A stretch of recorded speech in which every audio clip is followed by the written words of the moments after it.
At 99, remembering who wronged you is not bitterness, it is memory. When Mel Brooks spoke about those he could never forgive, it was not gossip, but a matter of fact, acknowledgement from someone no longer obliged to be diplomatic. Number 1. Frank Langella. There is a particular cruelty in being perfect for a role and still losing it. Frank Langella understood this better than most, though he may never have admitted it aloud. In the early 1990 seconds, Mel Brooks began developing what would become Dracula, Dead and Loving It. It was classic Brooks territory, a beloved genre ripe for parody. Gothic horror meets slapstick absurdity.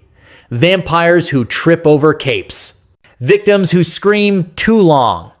The kind of comedy that requires an actor to commit fully to the ridiculous while playing it completely straight. Brooks needed a Dracula who could command a room and then fall flat on his face without breaking character.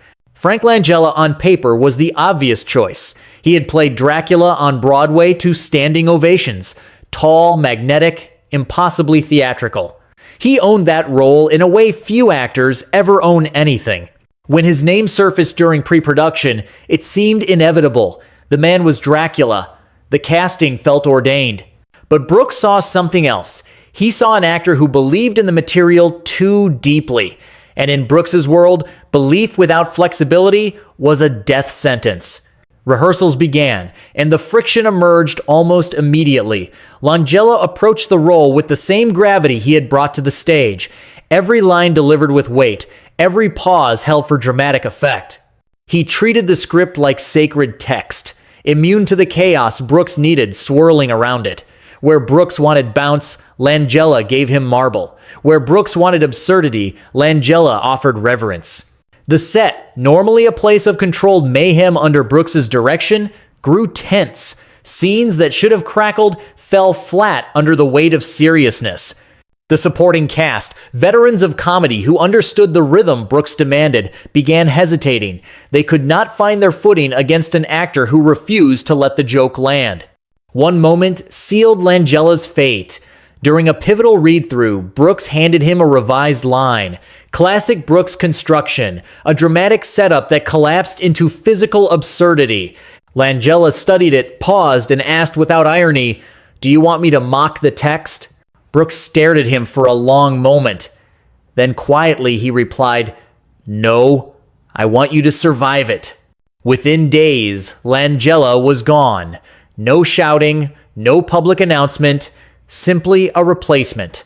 Leslie Nielsen stepped into the role, bringing exactly what Brooks required. A man who could deliver nonsense with the sincerity of a Shakespearean tragedy. Nielsen understood the joke before it arrived. Langella never saw it coming.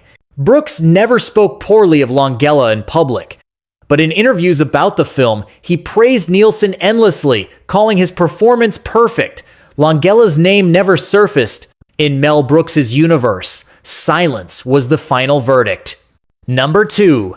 Gene Wilder. Some wounds heal, others simply stop bleeding. The rift between Mel Brooks and Gene Wilder was the second kind. To understand what was lost, you must first understand what they built together. Gene Wilder was not merely an actor in Mel Brooks's films. He was the other half of a creative mind. When Brooks thought of a scene, Wilder finished it. When Brooks wrote a joke, Wilder found its soul. Their partnership produced The Producers in 1967, a film so audacious it nearly destroyed both their careers before launching them into legend. Then came Blazing Saddles. Then, Young Frankenstein. Each film more successful than the last. Each one impossible to imagine without the other. If you remember seeing Young Frankenstein in theaters back in 1974, you remember the magic, the black and white photography, the lightning, Gene Wilder screaming at the heavens about the gift of life. It was comedy operating at a level rarely achieved before or since. And behind that perfection was a partnership built on trust so complete that Brooks would show Wilder unfinished scenes, half-formed ideas, characters without punchlines. Wilder would complete them as though he had already read the ending. Then Wilder wanted something Brooks could not give. During the production of Young Frankenstein, Wilder had written most of the screenplay himself. Brooks shaped it, fought for its visual style, directed every frame. But Wilder had done the heavy lifting on the page, and he knew it. He had another script waiting, a passion project called The Adventure of Sherlock Holmes' Smarter Brother. He wanted to direct it himself, and he wanted Mel Brooks to produce. Brooks refused. Not because the script lacked merit, not because he doubted Wilder's talent, but because he believed Wilder was not ready to direct. He thought he was. Brooks later explained to a friend, "I knew he wasn't." Wilder received this not as caution, but as betrayal. He had expected support from his closest collaborator. Instead, he received distance. The silence that followed lasted years. No public arguments, no bitter interviews. Simply two men who once shared everything, now sharing nothing at all. Wilder made the film without Brooks. It featured familiar faces from their shared universe. Marty Feldman, Madeline Kahn. But the magic was diminished, the timing slightly off, the warmth fractured in ways audiences could feel but not name. They eventually reconciled, quietly, at an event neither expected to attend. A handshake, a few jokes, something resembling friendship returned, but they never worked together again. The trust that once allowed them to complete each other's thoughts had been severed. Brooks later said that Wilder was the only actor he ever trusted with his unfinished ideas. After Smarter Brother, that trust never fully returned. In public, they remained warm, respectful, affectionate even. But those who knew Brooks understood the truth.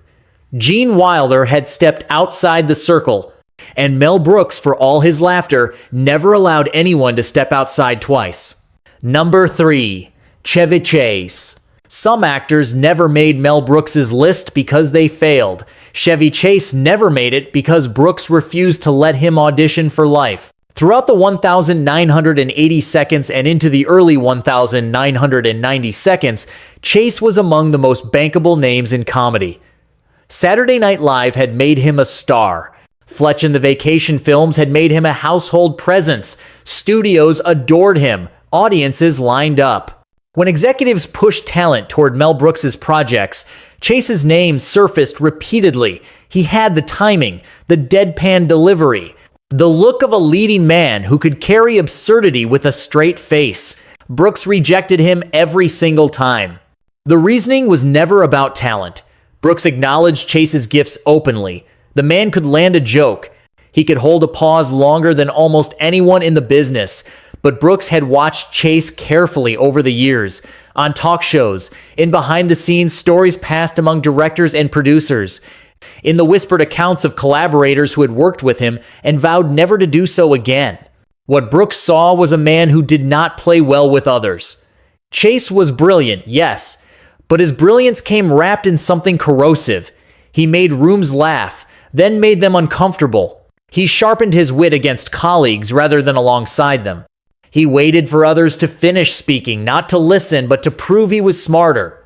Brooks reportedly told a casting director during one such discussion, "He's not acting. He's waiting for everyone else to stop talking so he can prove he's the funniest person in the room." For Brooks, that was disqualifying. He did not want the funniest person in the room. He wanted the most generous. The closest Chase ever came to entering Brooks's universe was during casting for Spaceballs in 1987. His name was floated for Dark Helmet, the villainous parody of Darth Vader. Chase had the voice for it. The dry menace. The physical comedy instincts. But Brooks chose Rick Moranis without hesitation. "Rick knows when to step back," Brooks explained. "Chevy only knows how to interrupt." They met once, briefly. Industry sources described it as stiff and forgettable. Brooks offered a polite smile and reportedly said, "Maybe in another universe." Chase never entered Mel's universe in this one. Years later, in an interview, Brooks spoke about actors he had chosen not to work with. He never named names directly, but his words left little doubt. Some actors are so self-aware they forget to be present. You watch them thinking about themselves while they're supposed to be in the scene. The interviewer asked if he meant Chevy Chase. Brooks smiled and changed the subject.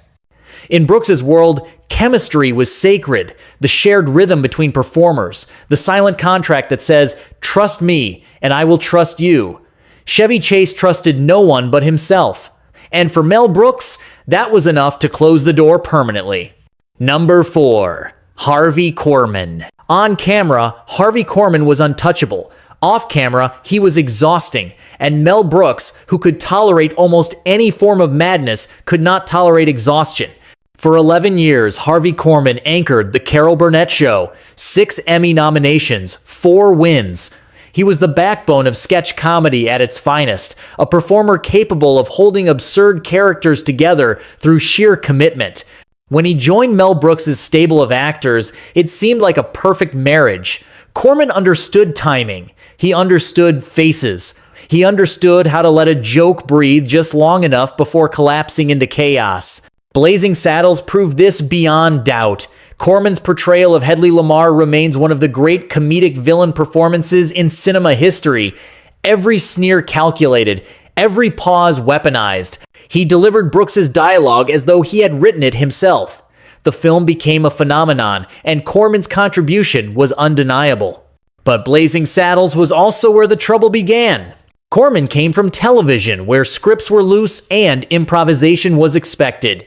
The Carol Burnett Show thrived on performers adjusting to each other in real time. Directors stepped back. Actors stepped forward. The room bent around whoever had the best instinct in the moment. Korman had spent over a decade in that environment. It shaped him completely. Mel Brooks did not direct that way. His sets were orchestrated down to the breath between lines. Every reaction had its purpose. Every pause served the larger rhythm. He was a conductor, not a collaborator, and he expected his musicians to follow the score precisely. Korman could not fully accept this. He questioned blocking. He suggested rewrites. He added tics and gestures that had not been discussed. On Blazing Saddles, Brooks tolerated it because the results were extraordinary. But by the time they reunited for High Anxiety in 1977, the patience had worn thin. The production became a negotiation. Korman wanted to build his character from scratch. New mannerisms, additional lines, full creative input on every scene. Brooks shut it down repeatedly. "We already wrote the funny part," he told Korman during one tense exchange. "We just need you to do it." Korman did not take direction well. Crew members later described the atmosphere as quiet warfare. No shouting, no dramatic confrontations. Simply 2 professionals pulling in opposite directions, each convinced he knew better. Brooks began routing notes through his assistant rather than speaking to Korman directly. Korman isolated himself between takes.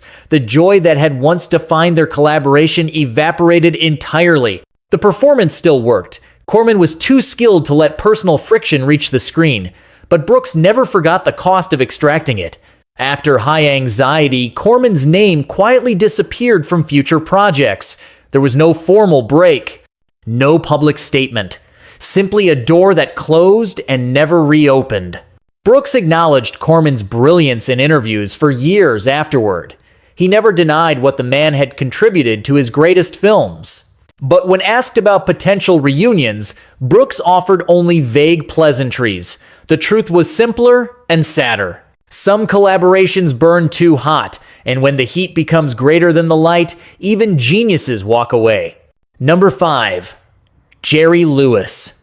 Of all the names on this list, Jerry Lewis is the one Mel Brooks never had to fire. He simply refused to hire him in the first place. Their careers ran parallel for decades. Both were architects of absurdity.